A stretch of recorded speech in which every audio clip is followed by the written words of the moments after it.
They tried to erase me. Now I'm rewriting the ending. I always figured rock bottom looked like a bar brawl or a jail cell. Turns out it's listening to your wife laugh in court as she tells the judge, "You'll never see your kids again," then moving into your dead mother's basement in a town so cold the rats wear sweaters. The basement smelled like mothballs and broken dreams. I'd been down here for 3 weeks, surrounded by boxes of my mother's things and the remnants of what used to be my life. The irony wasn't lost on me. I'd spent 42 years climbing ladders, building a restaurant empire, raising a family, only to end up exactly where I started, in the same basement where I'd hidden from my father's drunken rages 30 years ago. My name is Evan Mitchell, and 6 months ago, I had everything. A successful chain of 3 restaurants in coastal California, a beautiful wife named Valerie, a 16-year-old daughter, Marina, who actually talked to me, and a house worth $4.2 million overlooking the Pacific. Now I had a sleeping bag, a space heater, and a restraining order that kept me 500 feet from everything I'd ever loved. The furnace kicked on with a wheeze that sounded like my last breath of hope. That's when I noticed something odd, a gap behind the old ream unit that looked deliberately carved. I grabbed my phone's flashlight and squeezed behind the furnace, my knees cracking like loud cracks in the silence. There it was, a small safe built into the concrete foundation, painted to match the wall. The combination lock was old but functional. I tried my birthday, then my mother's, then my daughter's, nothing. Then, on a whim, I tried the date my father died. The day my mother finally smiled again. Click. Inside was a manila envelope thick with papers and a letter in my mother's careful handwriting. The envelope was addressed to me in her script with a note. "For when they finally find you, honey, love, Mom." My hands shook as I opened the letter. "Evan, if you're reading this, it means you've hit bottom hard enough to come home. I always knew this day would come, not because I didn't believe in you, but because I knew the kind of woman you married. Some people are takers, sweetheart. They smile and love bomb and make you feel like a king, right up until they've taken everything worth taking. Then, they discard you like yesterday's newspaper. But here's what Valerie doesn't know. Our family has always been good at keeping secrets, and even better at collecting them. The papers in this envelope will help you understand that sometimes the best revenge isn't getting even, it's getting ahead." I dumped the envelope's contents onto the concrete floor. Bank statements, photographs, letters, and what looked like a detailed dossier on half the people in our old California neighborhood. My mother had been busy in her final years, apparently playing amateur detective, but it was the photographs that made my blood run cold. Pictures of Valerie and her personal trainer Travis, dated 2 years ago, a full year before I'd discovered their affair. Pictures of my daughter's godmother Tessa, whispering with Valerie in restaurants, passing envelopes. Pictures of my former best friend Jake, laughing with Travis at a bar I'd never seen. My mother's voice echoed in my memory. "Trust is earned, Evan, but secrets are inherited." I spent the next 4 hours reading every document. By dawn, I understood the scope of what had been done to me. This wasn't just an affair. It was a coordinated dismantling of my life, orchestrated by people I'd trusted with everything. The final document was a list of names, addresses, and what my mother had labeled pressure points. Next to each name was a detailed summary of their secrets, their weaknesses, their fears. At the bottom, in red ink, she'd written, "Sometimes you have to burn the village to save yourself from the villagers." I laughed for the first time in months. It wasn't a happy sound. My phone buzzed with a text from Valerie. "Travis and I are taking Marina to Cabo for spring break. Don't even think about trying to contact her. The restraining order is still active. Hope you're enjoying your pathetic new life." Attached was a photo of the 3 of them at LAX, all smiles and designer luggage. Marina was wearing a bracelet I'd given her for her birthday, the last gift she'd accepted from me, before Valerie poisoned her against me completely. I typed back, "Have fun, I'm just getting started." She responded immediately. "Started with what?" "You have nothing, Evan. No money, no friends, no family. You're a joke." I stared at the photo for a long moment, then at the documents spread around me. My mother had been right about everything. Valerie was a taker, and she'd been planning this destruction for years. But she'd made one crucial mistake.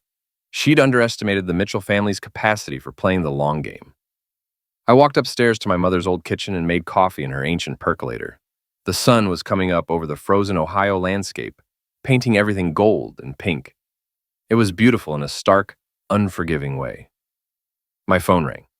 Jake's number. "Evan, buddy, how are you holding up?" His voice was thick with fake concern. "I'm surviving, Jake. Thanks for asking. Listen, I know things got weird between us during the divorce, but I want you to know I never took sides. Valerie and I just happened to run into each other at Murphy's Bar on Sunset 2 weeks after she filed for divorce," I interrupted. "You were buying her drinks and telling her she was better off without me." Silence. "How did you— Lucky guess." I sipped my coffee and smiled. "But since we're being honest, Jake, why don't you tell me about the loan?" "What loan?" "The $50,000 you borrowed from my restaurant's account 3 months before Valerie filed. The loan you never paid back. The loan that helped convince the judge I was financially irresponsible." More silence. "Evan, I can explain." "I'm sure you can. But here's the thing, Jake. I don't want explanations anymore. I want justice, and I want it served ice cold." I hung up and looked at my reflection in the kitchen window. The man staring back at me was thinner than before, harder around the edges. His eyes held something new, something dangerous. My phone buzzed with another text from Valerie. "Whatever you think you're planning, don't. You'll only embarrass yourself more than you already have." I typed back, "You took my house, my daughter, and my friends, but you forgot something important, Val. You forgot to end me." The Rusty Anchor wasn't the kind of place you'd bring a date, unless your date had a thing for sticky floors and the lingering aroma of cigarettes that had been banned for a decade. But it was exactly the kind of place where a man could drink whiskey, plot revenge, and blend in with the other casualties of life. Rick Kowalski owned the place, and he'd been pouring drinks and collecting sob stories for 30 years. Former Cleveland PD forced into early retirement after a critical incident that was ruled justified, but left him with nightmares and a tremor in his left hand. He understood the particular brand of rage that came with being betrayed by the system you'd trusted. "You look exhausted," Rick said, sliding a double whiskey across the scarred bar top. "That place has better heating," I replied, wrapping my hands around the glass. "And probably better company. Rough day in paradise?" I'd been coming to the Anchor for 2 weeks, ever since I'd found my mother's treasure trove of secrets.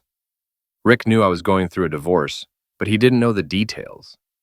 In a town like Millfield, Ohio, divorced men were as common as snowflakes in January. "My ex-wife sent me a video today," I said, pulling out my phone. "Want to see how the other half lives?" The video was Marina's latest TikTok, posted from their Cabo resort.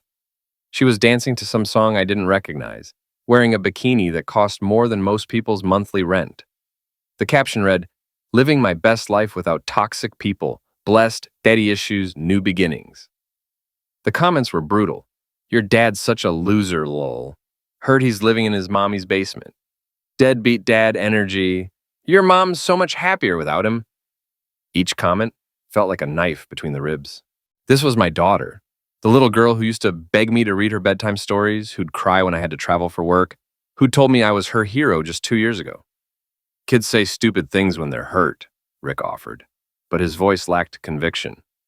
"She's not hurt," I said. "She's been programmed. 2 years of careful manipulation, turning her against me, one conversation at a time." I scrolled to another video, this one from Valerie's Instagram. She and Travis were at some beachside restaurant feeding each other lobster and laughing at some private joke. The caption, "Sometimes you have to lose everything to find out what you really need. Hashtag new love, hashtag second chances, hashtag living my truth." "Your ex?" Rick asked. "My ex and her trainer. The man who's been screwing her in my bed for 2 years while I was working 16-hour days to pay for their lifestyle." Rick refilled my glass without being asked. "What are you going to do about it?" That was the question, wasn't it? What was I going to do? For months, I'd been paralyzed by grief and shock, going through the motions of divorce proceedings like a zombie. But my mother's documents had changed something fundamental in me. They'd shown me that I wasn't the victim of random betrayal. I was the target of a coordinated campaign. "I'm going to remind them that actions have consequences," I said. "Be careful, Evan. Revenge has a way of eating the person who serves it." "Maybe, but right now, I'm starving." I finished my drink and headed home to my basement lair. The temperature had dropped to single digits, and the wind cut through my jacket like a blade. But I felt warm for the first time in months, heated by the fire of purpose. Back in the basement, I spread my mother's intelligence network across the concrete floor like a general planning a campaign. She'd been thorough, almost obsessively so. Every person in my former social circle was documented, their secrets cataloged, their vulnerabilities mapped. Tessa Hartwell, Marina's godmother and Valerie's best friend since college, had been feeding information to my wife's divorce attorney. But she had also been embezzling from her employer, a nonprofit that provided meals to homeless veterans. The evidence was all here: bank records, forged receipts, altered donation reports. Jake Morrison, my former business partner and best friend, had been skimming money from our restaurants for years. He'd also been having an affair with his wife's sister, documenting their encounters in explicit text messages that my mother had somehow obtained. Dr. Sarah Chen, our family therapist who testified against me in court, claiming I was emotionally harsh and unstable, had been prescribing unnecessary medications to wealthy patients in exchange for cash payments. Travis Kellerman, the golden boy personal trainer with the perfect abs and winning smile, had a secret OnlyFans account where he performed for lonely housewives. He'd also been selling steroids to high school athletes, using Valerie's connections to access exclusive private schools. And Valerie herself, beautiful, ambitious, ruthless Valerie, had been planning this divorce for 3 years. She'd systematically moved money into hidden accounts, documented fake instances of misuse, and coordinated with her attorney to ensure I'd lose everything. But the most devastating revelation was about Marina. My daughter hadn't been turned against me recently. She'd been recruited as an active participant in my destruction. The TikTok videos, the social media posts, the public humiliation. It was all part of a calculated campaign to destroy my reputation and ensure I'd never recover. I felt something crack inside my chest, like ice breaking on a frozen lake. The last vestige of the man I used to be, the one who believed in fairness, who played by the rules, who trusted in the basic decency of people, died in that moment. What rose from its ashes was something harder, colder, and infinitely more dangerous. I opened my laptop and began to work. My first target was Jake. He was the weakest link, the most vulnerable to pressure. I created an anonymous email account and sent him a single message. I know about the money, I know about Rebecca, pay back every penny you stole, or your wife finds out about your sister-in-law. You have 48 hours. Attached were 3 photos: Jake and Rebecca in a hotel room, bank records showing his thefts, and a screenshot of his text messages detailing their affair. My phone rang within 5 minutes. Evan, what the heck is this? Justice, Jake. Sweet, overdue justice. You can't do this. You can't blackmail me. I'm not blackmailing you. I'm giving you a choice. Pay back the money you stole from me or face the consequences of your actions. That's not blackmail. That's capitalism. I don't have $50,000. Then you'd better find it. Because in 48 hours, your wife gets a very interesting email and the IRS gets a very detailed report about your creative accounting practices. Evan, please. I hung up. My phone immediately rang again. I let it go to voicemail, then again and again. By the time I went to bed, Jake had called 17 times and sent 12 increasingly desperate text messages. I slept better than I had in months. The next morning brought a text from Valerie. Jake called me crying last night. Whatever you think you're doing, stop it now. You're only hurting yourself. I replied, I'm just getting started. Hope you're enjoying Cabo. The weather in Ohio is lovely this time of year. She called immediately. Evan, listen to me very carefully. If you think you can intimidate our friends, I laughed. Valerie, we don't have friends. We have accomplices and victims. The only question is which category you want to be in. What do you want? I want my daughter back. I want my reputation restored. I want my life back. That's not going to happen. Then I guess we're going to war. I hung up and looked at my reflection in the black screen of my phone. The man looking back at me was smiling, and it wasn't a nice smile. The beauty of small-town life is that everyone knows everyone else's business, but nobody talks about it directly. They whisper in grocery store checkout lines, share meaningful glances at church, and pass judgment with the subtlety of a freight train. Mrs. Haynes, my mother's 80-year-old neighbor, had elevated gossip to an art form. She knocked on my door at exactly 9 a.m., carrying a casserole dish and wearing the expression of someone who had information to trade. Evan, honey, I brought you some tuna noodle casserole. Your mother always said it was your favorite. It wasn't, but I invited her in anyway. Mrs. Haynes was a walking intelligence network, and I needed all the allies I could get. I couldn't help but notice you've been getting a lot of phone calls lately, she said, settling into my mother's old recliner. That friend of yours from California seems quite upset. Jake's going through a rough patch, I said, accepting the casserole. Marital problems. Mm-hmm. And that pretty wife of yours, the one who took everything in the divorce? I looked at her sharply. What about her? Well, I may be old, but I'm not blind. I saw the papers your mother kept in her sewing room. She was quite worried about you, you know. Said that woman was going to destroy you if someone didn't stop her. Mrs. Haynes knew. Somehow, my mother had confided in her neighbor, sharing her concerns and probably her investigation. This changed everything. What else did my mother tell you? Everything, honey. She showed me the photos, the bank records, all of it. Made me promise to help you when the time came. She leaned forward conspiratorially. Your mother was a smart woman. She knew this day would come. Over the next hour, Mrs. Haynes filled in gaps in my mother's intelligence. She'd been in regular contact with other neighbors in my California subdivision, trading information, and building a network of surveillance that would make the CIA proud. Your wife's been bragging to anyone who'll listen about how she played you perfectly, Mrs. Haynes said. Told Martha Grayson from your old street that you never suspected a thing, even when she was bringing that trainer boy to your house for private sessions while you were at work. The image hit me like a physical blow. Travis in my house, in my bed with my wife, while I was working 16-hour days to support their lifestyle. The violation was complete. There's more, Mrs. Haynes continued. Your daughter's been telling her friends that you're mentally unstable and probably dangerous. She's been building a case against you on social media, documenting every interaction to make you look threatening. I pulled up Marina's TikTok account on my phone. Her latest video was posted just hours ago.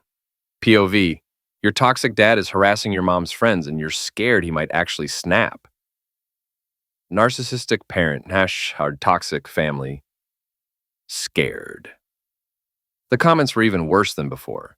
Call the police. Get a restraining order. Your mom should move and not tell him where. Some men can't handle rejection and become dangerous. My own daughter was painting me as a potential stalker, maybe even a future butcher. The narrative was being carefully crafted.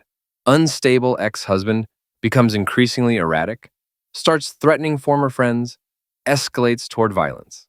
They're setting me up, I said more to myself than to Mrs. Haynes. Of course they are, honey. But your mother anticipated this. She left you more than just information. She left you a strategy. Mrs. Haynes produced a sealed envelope from her purse. She made me promise to give you this only after you'd had time to process everything else. Inside was a single sheet of paper in my mother's handwriting. Evan, by now you understand the scope of what they've done to you. But here's what they don't understand. They've made a crucial mistake. They've assumed you'll react emotionally, that you'll lash out and prove their narrative right. Don't give them that satisfaction. Instead, be surgical. Be patient. Be smarter than they are. Don't just destroy them. Make them destroy each other. The greatest revenge isn't getting even. It's making your enemies believe they've won right up until the moment they realize they've lost everything. Start with the weakest link. Apply pressure until they crack. Then use their panic to create chaos in the group. Turn them against each other. Make them question who they can trust. Remember, you're not the victim anymore. You're the hunter. Love always, Mom. P.S. Check the safety deposit box at First National, box 247. The key is taped under the kitchen sink. I found the key exactly where she'd said it would be. The safety deposit box contained $50,000 in cash, a new identity package, driver's license, passport, credit cards in the name of Eric Matthews, and a detailed dossier on a private investigator in Los Angeles named Carmen Rodriguez. My mother had thought of everything. That afternoon, I drove to Cleveland and used a prepaid phone to call Carmen Rodriguez. I need surveillance on 4 individuals in Los Angeles, I said. Full documentation of their activities, financial records, communications, everything. That's expensive work. Money's not an issue. I need leverage. How much leverage? Enough to destroy them completely. Carmen quoted her fee. I agreed without negotiation and arranged to wire the money from an account my mother had established under the Eric Matthews identity. While I waited for Carmen's intelligence, I focused on Jake. His 48-hour deadline had passed, and he hadn't paid back a penny. Time to escalate. I created a fake Facebook account using photos I'd found online and sent Jake's wife Linda a friend request from Rebecca Morrison, Jake's sister-in-law. The profile was carefully crafted to look like Rebecca had created it to stay in touch with family. Linda accepted the friend request within hours. Then I began posting photos to the fake Rebecca account. Photos of Jake and the real Rebecca in compromising positions, but cropped and edited to look like innocent family gatherings. A photo of them embracing became a family hug at Christmas. A photo of them kissing became them sharing a laugh at Dad's birthday party. But I made sure Linda could see the timestamps. The photos were taken during times when Jake had told Linda he was working late or traveling for business. Within a week, Linda was asking questions. Jake's explanations became increasingly frantic. Their marriage began to crack. Then I sent Linda an anonymous package containing printed copies of Jake and Rebecca's text messages with a note, "I thought you should know what your husband and sister are really up to. A concerned friend." Jake called me that night sobbing. "She's leaving me, Evan. Linda's taking the kids and filing for divorce. You've destroyed my family." "No, Jake, you destroyed your family when you decided to steal from me and sleep with your wife's sister. I just made sure the truth came to light. I'll pay you back, I swear. Just please call Linda and tell her this was all a mistake." The money was never really about the money, Jake. It was about loyalty, about friendship, about trust. You broke all of that. What do you want from me? I want you to understand what it feels like to lose everything you care about because of someone else's betrayal. I want you to know the specific flavor of pain that comes with watching your family turn against you. Evan, please, but I'm not completely heartless, Jake. I'll make you a deal. You have information I need about Valerie's divorce strategy. Give me everything, every conversation, every plan, every detail about how you all coordinated to destroy me, and I'll consider calling off the dogs. You want me to betray Valerie? I want you to tell the truth. For once in your miserable life, I want you to tell the truth. The silence stretched for nearly a minute. "Okay," Jake whispered. "Okay, I'll tell you everything." And he did. Over the next 3 hours, Jake laid out the entire conspiracy. How Valerie had recruited him 2 years before filing for divorce. How they'd planned to systematically drain my business accounts and document fake instances of misuse. How Tessa had coached Marina on what to say to the court-appointed psychologist. How Dr. Chen had been paid to write a report declaring me mentally unstable. But the most devastating revelation was about Travis. He wasn't just Valerie's lover, he was her business partner. They'd been planning to use my alimony payments to open their own chain of fitness centers, using my restaurant management expertise as their model. They hadn't just stolen my wife and daughter. They'd stolen my business plan, my future, my dreams.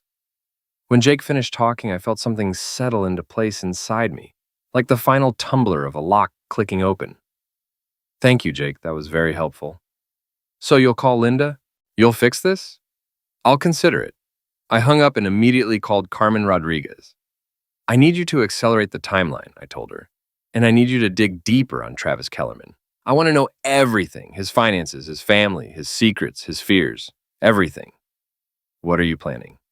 I'm planning to teach some people that actions have consequences, and I'm planning to do it in the most public, humiliating way possible.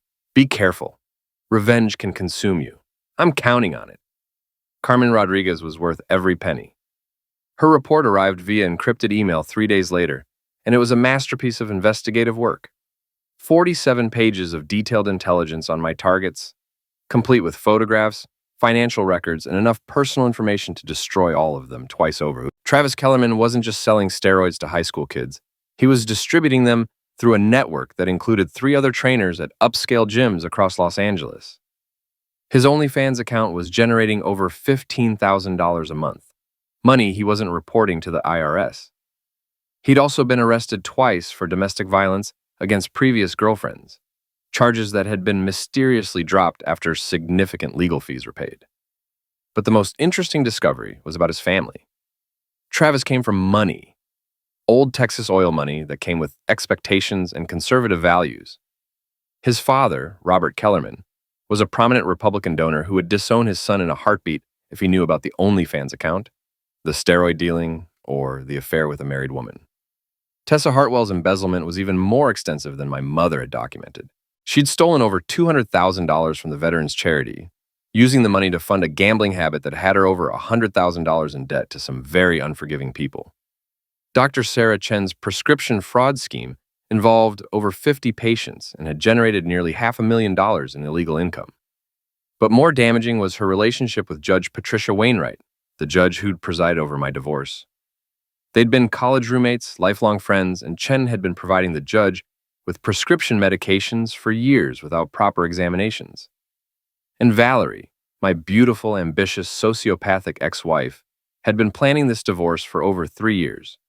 She'd opened secret bank accounts, transferred money systematically, and even taken out a life insurance policy on me worth $2 million. The policy had a self-harm provision that would pay out double if I ended myself within 2 years of the divorce. They weren't just planning to destroy me. They were hoping I'd destroy myself. I spent 2 days planning my next moves, mapping out a campaign that would turn them against each other while exposing their crimes to the people who mattered most. This wouldn't be about revenge anymore. It would be about justice. My phone rang.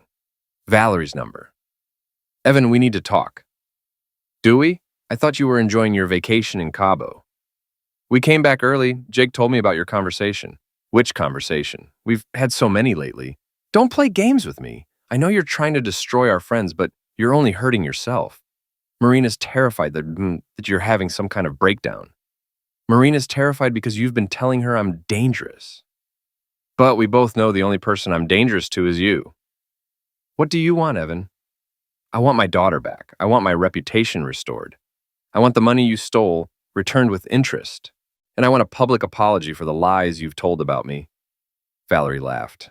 "That's never going to happen." "Then I guess we're going to find out what happens when an unstoppable force meets an immovable object." "You're not an unstoppable force, Evan. You're a broken man living in his dead mother's basement, desperately trying to feel powerful again. It's pathetic." "Maybe, but I'm a broken man with nothing left to lose. That makes me very dangerous." "Are you threatening me?" "I'm promising you. You took everything from me, Valerie. Everything I cared about. Everything I worked for. Everything I was. But you made one crucial mistake." "What's that?" "You left me alive." I hung up and immediately put my plan into motion. First, I created an anonymous email account and sent Robert Kellerman, Travis's father, a carefully curated selection of his son's OnlyFans content, along with photos of Travis with Valerie and documentation of his steroid distribution network. The email was titled, "Thought you should know what your son is really doing in California." Next, I sent the evidence of Tessa's embezzlement to the FBI's white-collar crime division, the IRS, and the board of directors of the veterans charity she'd been robbing. I also sent copies to her gambling creditors, along with her current address and workplace information. Then I forwarded Dr. Chen's prescription fraud evidence to the California Medical Board, the DEA, and Judge Wainwright's Judicial Review Committee, along with documentation of their inappropriate relationship. Finally, I sent Jake's wife, Linda, a complete dossier on her husband's affair, his theft from my restaurants, and his role in coordinating my destruction. I included a note. "Your husband destroyed my family to help his friends steal from me. I thought you should know who you're really married to." But I saved the best for last. I noticed that Marina's high school was having its annual fundraising gala in 2 weeks, a black tie event where wealthy parents bid on auction items to support the school's arts program. Valerie and Travis would definitely attend, along with most of my former social circle. I bought a ticket under the Eric Matthews identity and began planning the most public humiliation in Los Angeles history. Carmen Rodriguez had provided me with something special, a complete archive of text messages between Valerie, Travis, Tessa, and Jake spanning 3 years. Their conversations documented every detail of their conspiracy against me, including their mockery of my ignorance and their celebration of my destruction. But the most damaging messages were between Valerie and Marina. My daughter hadn't just been coached to testify against me. She'd been actively participating in the conspiracy, feeding information about my activities to her mother and helping craft the social media campaign to destroy my reputation. The text revealed the truth. Marina knew exactly what she was doing. She wasn't a manipulated child. She was a willing participant in my destruction, motivated by the promise of a larger inheritance and the social status that came with being the victim of a toxic father. Reading those messages broke something inside me that I hadn't even known was still intact. The last vestige of hope that my daughter might still love me, that she might be redeemable, died in that moment. I forwarded the most damaging text exchanges to my lawyer with a note. Please file a motion to have Marina's testimony stricken from the record based on perjury. I have evidence that she was coached to lie and that she actively participated in a conspiracy to defraud me. Then I called Rick at the Rusty Anchor. I need you to help me with something, I said. Something that might get complicated. How complicated? The kind of complicated that ends with either justice or jail time, possibly both. Rick was quiet for a long moment. What do you need? I need someone to watch my back while I burn down everything that used to be my life. When do we start? Tomorrow. And Rick, bring your camera. I want to document everything. The next morning brought a flurry of panicked phone calls. Jake called first, sobbing that Linda had filed for divorce and taken the kids. Then Tessa called, screaming that the FBI had frozen her bank accounts and she was being investigated for embezzlement. Dar. Chen called in a rage, claiming I was trying to destroy her career with fabricated evidence. But the call I was waiting for came at noon. Travis, his voice shaking with barely controlled fury. You sick freak! What did you send to my father? The truth, Travis. Just the truth. He's cutting me off, completely. No more trust fund, no more family money, nothing. He says I'm a disgrace to the Kellerman name. Actions have consequences. You should have thought about that before you decided to destroy my family. This isn't over, Evan. You think you can hide in Ohio and ruin people's lives from a distance? I'm coming for you. I'm counting on it. But Travis, when you come, bring Valerie with you. I have something special planned for both of you. You're insane. No, Travis, I am motivated. There's a difference. I hung up and smiled. Everything was proceeding exactly according to plan. The pieces were in motion. The dominoes were falling. And in 2 weeks at Marina's school fundraising gala, I would deliver the final blow. But first, I had one more surprise to arrange. Something that would ensure Valerie and Travis came to Ohio looking for revenge, walking directly into the trap I'd spent months preparing. I opened my laptop and began typing an email to the Los Angeles Times entertainment reporter who'd been covering celebrity scandals for the past decade. I have a story that will destroy several prominent Los Angeles families. It involves fraud, conspiracy, adultery, and the systematic destruction of an innocent man's life. If you're interested in exclusive access to evidence that will generate national headlines, meet me in Ohio. Come alone and bring your camera crew. This is going to be the story of your career. The Los Angeles Times reporter, Jessica Walsh, arrived in Millfield on a Tuesday that felt like the end of the world. The temperature had dropped to 15 below zero, and the wind was howling like something out of a Stephen King novel. Perfect weather for what I had planned. Jessica was younger than I'd expected, maybe 35, with the sharp eyes of someone who'd built a career on exposing other people's secrets. She'd driven from Cleveland in a rental car that clearly wasn't designed for Ohio winter weather. This better be worth the trip, she said, stamping snow off her boots in my mother's kitchen. I turned down 3 celebrity divorce stories to come here. Trust me, Jessica, this story is going to make your career. I'd spent the past week preparing for this moment. The basement had been transformed into a war room, with whiteboards covered in timelines, photographs pinned to corkboards, and boxes of evidence organized by category. It looked like the lair of either a brilliant detective or a complete madman. Jesus, Jessica whispered, looking around. How long have you been working on this? 3 months of active investigation, but they've been working on destroying me for 3 years. I walked her through everything. The divorce conspiracy, the financial fraud, the coordinated character assassination, the manipulation of my daughter. I showed her Carmen Rodriguez's intelligence reports, my mother's original investigation, and the text messages that prove Marina's active participation in my destruction. This is extensive, Jessica said, photographing documents. But why come forward now? Why not take this to the police? Because the police would investigate, and investigations take time. These people would have months to destroy evidence, coordinate their stories, and disappear. I want justice, Jessica, and I want it to be public, immediate, and complete. What are you planning? Marina's school fundraising gala is this Saturday. Every person who destroyed my life will be there, celebrating their victory and spending the money they stole from me. I'm going to crash their party and expose everything in front of 500 of Los Angeles' most influential people. That's ambitious, also possibly illegal. Nothing I'm planning is illegal. I'm not going to hurt anyone physically. I'm just going to tell the truth with evidence in front of people who matter. Jessica spent the next 3 hours reviewing evidence and conducting an on-camera interview. Her questions were sharp, probing, designed to expose any holes in my story. But my story was bulletproof because it was true. One more question, she said as we finished.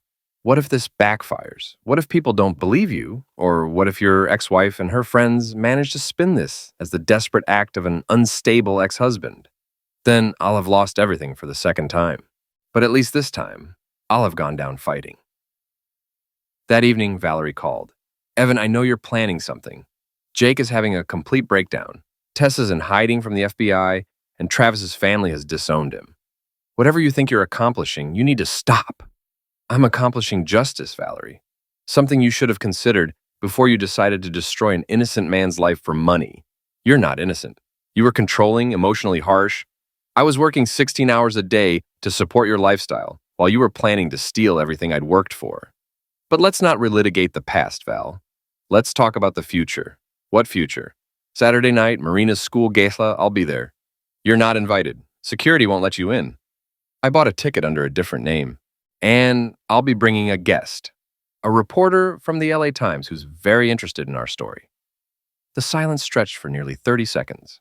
What do you want, Evan? I want you to understand what it feels like to lose everything in front of people you care about. I want you to experience the specific humiliation of having your secrets exposed by someone you trusted. I want you to know what betrayal tastes like. If you do this, you'll never see Marina again, ever. Valerie, I read the text messages between you and Marina. I know she's been actively participating in destroying me. I know she's not the innocent victim you've painted her to be. So threatening to keep her away from me isn't really a threat anymore. It's a promise I'm hoping you'll keep. You're sick. I'm educated, there's a difference. I hung up and immediately called Rick. It's time. Can you be in Los Angeles by Saturday? I'll drive out tomorrow. What do you need me to do? I need you to document everything, and if things go sideways, I need you to make sure the evidence gets to the right people. Are you expecting things to go sideways? Rick, I'm about to publicly destroy 5 people's lives in front of half of Los Angeles. I'm not expecting things to go any particular way except explosive.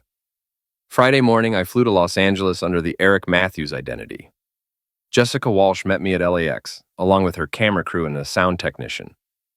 I've been doing some additional research, she said as we drove toward Beverly Hills. Your story checks out completely. I've confirmed the embezzlement, the prescription fraud, the steroid distribution, all of it. This is going to be huge. Just remember our agreement. You get exclusive access to everything, but you don't publish until after tomorrow night. I want them to hear the truth from me first. Understood. But Evan, I have to ask, are you sure you want to do this? Once we expose this publicly, there's no going back. Your relationship with your daughter will be over forever. I looked out the window at the Los Angeles skyline, the city where I'd built everything and lost everything. My relationship with my daughter ended the day she decided to help destroy me for money. Tomorrow night isn't about destroying that relationship. It's about accepting that it was already dead. We spent Friday evening at Jessica's hotel, reviewing the presentation I'd prepared for the gala. It was a masterpiece of documentation. A 40-minute multimedia presentation that would expose every detail of the conspiracy against me, complete with text messages, financial records, photographs, and audio recordings. Saturday arrived gray and drizzly, typical Los Angeles winter weather. The gala was being held at the Beverly Hills Hotel, in the Crystal Ballroom where I'd attended dozens of similar events during my marriage. The irony wasn't lost on me. I arrived at 6 p.m. dressed in the same tuxedo I'd worn to my wedding 20 years ago. Jessica and her crew were already in position, disguised as event photographers. The ballroom was exactly as I remembered. Crystal chandeliers, gold leaf walls, tables set with fine china and fresh flowers. 500 of Los Angeles' most influential people, all dressed in their finest, all ready to spend obscene amounts of money on charity auction items. I spotted my targets immediately. Valerie looked stunning in a black evening gown that probably cost more than most people's monthly salary. Travis was beside her, handsome and confident, playing the role of devoted boyfriend. Tessa was at a corner table, looking nervous and checking her phone constantly. Jake was noticeably absent, probably still dealing with his divorce proceedings. Marina was at the head table with the other student council officers. She looked beautiful and mature, every inch the poised young woman I'd raised her to be. For a moment, I felt a stab of regret for what I was about to do. Then I remembered her text messages, her lies, her willing participation in my destruction. The regret evaporated. The evening proceeded normally for the first hour. Cocktails, small talk, the usual social rituals of wealthy people pretending to care about charity. I mingled carefully, staying away from my targets, building anticipation. At 7:30, the formal program began. The headmaster gave his welcome speech, thanking the parents for their generous support. Then came the student presentations, Marina among them, talking about the importance of arts education. She was poised, articulate, charming, everything a father should be proud of. Everything I had been proud of before I learned who she really was. At 8:15, the auction began. I waded through the first few items: a vacation package to Tuscany, a private dinner with a celebrity chef, a shopping spree at Rodeo Drive. Then I stood up. "Excuse me," I said, my voice carrying clearly through the ballroom's excellent acoustics. "I'd like to make a special presentation." The auctioneer looked confused. "Sir, this isn't the time for—" "My name is Evan Mitchell," I continued, walking toward the front of the room. "My daughter Marina is a student here. My ex-wife Valerie is sitting at table 12. And I have a story to tell about justice, betrayal, and the price of truth."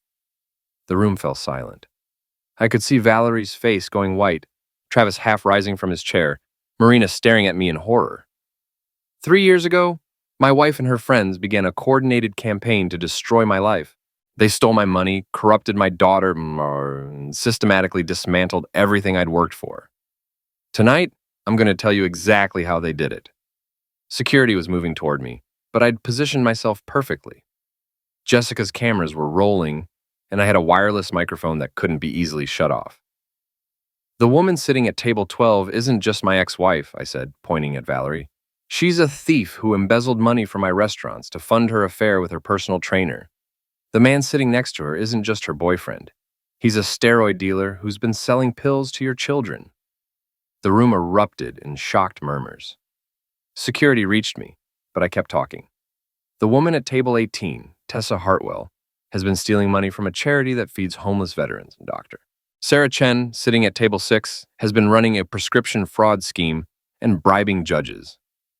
And my daughter," I said, looking directly at Marina, "has been actively participating in this conspiracy, lying to courts and posting on social media to destroy my reputation." Marina stood up, tears streaming down her face. "Dad, please stop." "I have evidence," I continued as security grabbed my arms. "Financial records, text messages, photographs, audio recordings, everything is documented. Everything is true." The security guards were dragging me toward the exit, but my voice carried over the chaos. "Check your phones," I shouted. "I've sent everything to your email addresses. Every person in this room now has access to the complete evidence of what these people did to me." It was true.